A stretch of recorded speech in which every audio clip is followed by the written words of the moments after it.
What is up, everyone? Welcome back to Apocaflix Movies and our little movie challenge show here called You Haven't Seen What.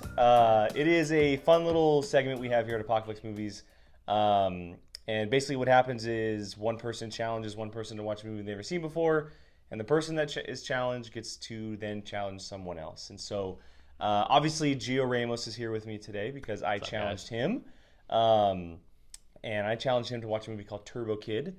From 2015, a very unknown film to a lot of people, very different kind of film as well. The only known person in this movie is Michael Ironside, and he is great in everything he does. He's just Michael Ironside. But before we get to what you're going to be challenging who and what they're going to be watching, let's just get your thoughts real quick on Turbo Kid, your initial reaction, and kind of get a little conversation about it. I know you didn't hear about this movie beforehand, so what was your... when you saw a poster or whatever it was, what was your expectation for the movie and what did you think of it?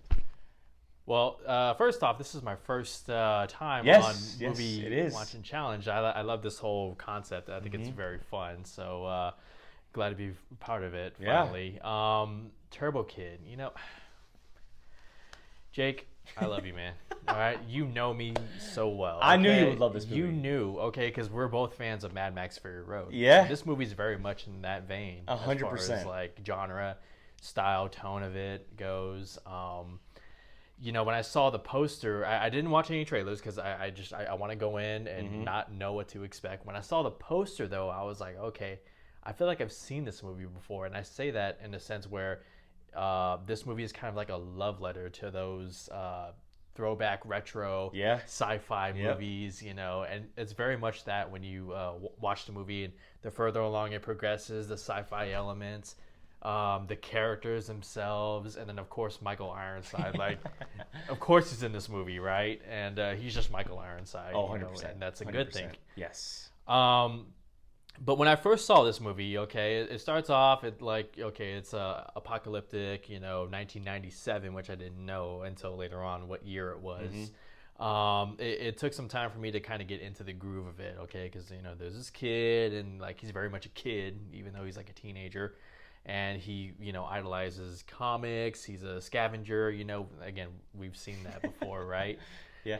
But as the movie goes on, you start to meet these interesting characters, which we'll get into, and you find out that this movie is very much a gory movie, very violent, a lot of blood, very violent. But what kept me into the movie was the characters, the violence, and just being familiar with the overall tone of the movie. It's it's so good for me to watch this movie because I get taken back to a time when I grew up watching these movies with my uncle, the sci-fi movie, where the chosen one has to, overcome the bad guy, overthrow him, and for the good of all mankind.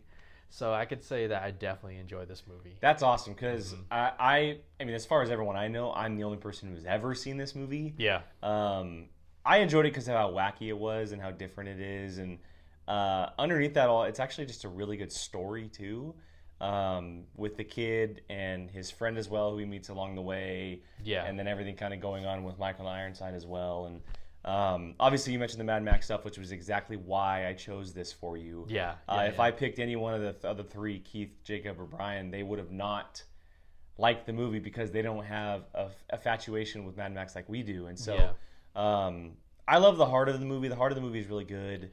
Yeah, I like that they took the risks. I like that they took the risks with the movie, and whoever directed this, and I forget the name off the top of my head. It's a set of foreign directors. Oh, perfect. Names you haven't heard before. And so this is a film that they probably just wanted to do, and it's something that they had passion for, and to me, it's a complete success because it's just total fun throughout the movie. You can tell that they definitely were passionate about this project, I mean, just the whole direction, the story, the characters, all of it. It's just, if you grew up in the 90s and early 2000s, you watched these movies, For myself, my uncle loved these kind of movies, So, and you mentioned the heart. The side character, her name is Apple. That's right. I completely forgot about that. Of course, it's Apple, right? Yeah. But anyways, at first you're just like, who is this? She some Harley Quinn looking, because she has the bat Yep. too, and she kind of looks like a Harley Quinn.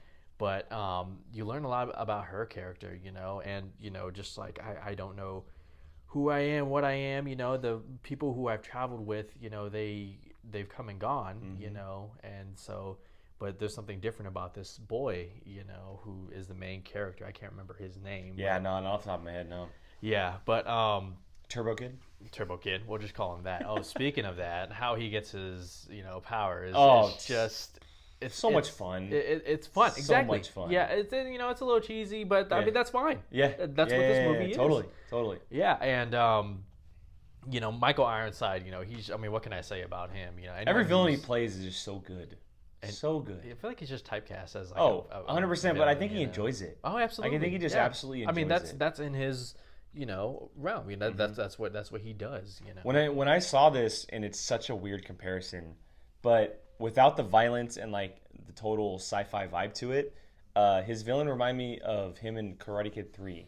Or not Karate Kid 3. The next Karate Kid. The next Karate Kid. That's right. Swank. How he was just like that menacing bad guy who was all powerful to this group of people, but wasn't all powerful to everyone else in a way. Right. And so I don't know why I harkened back to the next Karate Kid, but I instantly thought of that. I was like, I love Michael Ironside. Like I love Michael Ironside. He's great, and like you said, it's very Mad Max Fury Road like. So for a more recent comparison, it's definitely along that vein. Water, of course, just like Mad Max Fury Road, how that's the pressure source. I mean, if they would have done anything more, like maybe trade the bicycles for motor bikes, then it's definitely Mad Max Fury Road. But one character I would like to mention is the guy. He's the arm wrestler who loses his hand. Like I don't know his name. I'm looking right now on my phone. Excuse me, Francois Simard. But that guy is. Man, whenever he's on the screen, he commands it. He's very much like a superhero kind of person. But he was definitely like one of the more standouts. Yeah, no, I think it's a surprising film because it's not just about the lead actor. It's not just about Michael Ironside. Like there's bright spots all over the movie, and for a movie that's so unknown, you wouldn't kind of expect that. Like you expect it with a lot of indie films. You talk about like leading performances or like a great story with unknown actors that you've never seen before and may never see again. Right. But it has Michael Ironside, who is not as huge as he was back in the day. But there's bright spots all over, like the story, and then you have the side character that we just mentioned. You have Apple, who turns out to be a total twist of an android.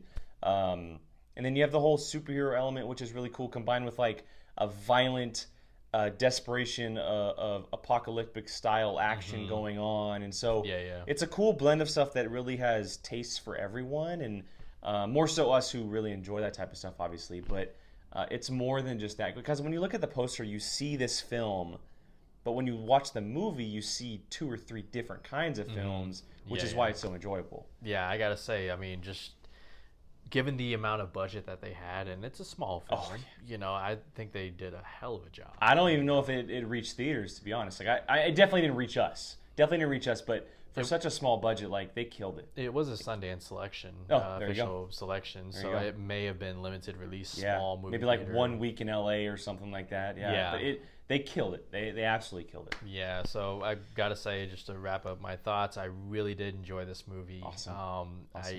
I was so glad to have discovered it. It's one of those movies where you kind of stumble upon it, and you're so glad that you did, especially if you're our age, mid to late, 20s, just growing up and having that nostalgia, having something to show others who may not be interested in that type of stuff, but it's a type of movie that will get them interested in that type of stuff. Absolutely. Like maybe it's a movie that will get those other 3 locked on board, and maybe they rewatch Mad Max, be like, okay, maybe I'm looking at this wrong a little bit, which they are looking at this wrong, but you never know.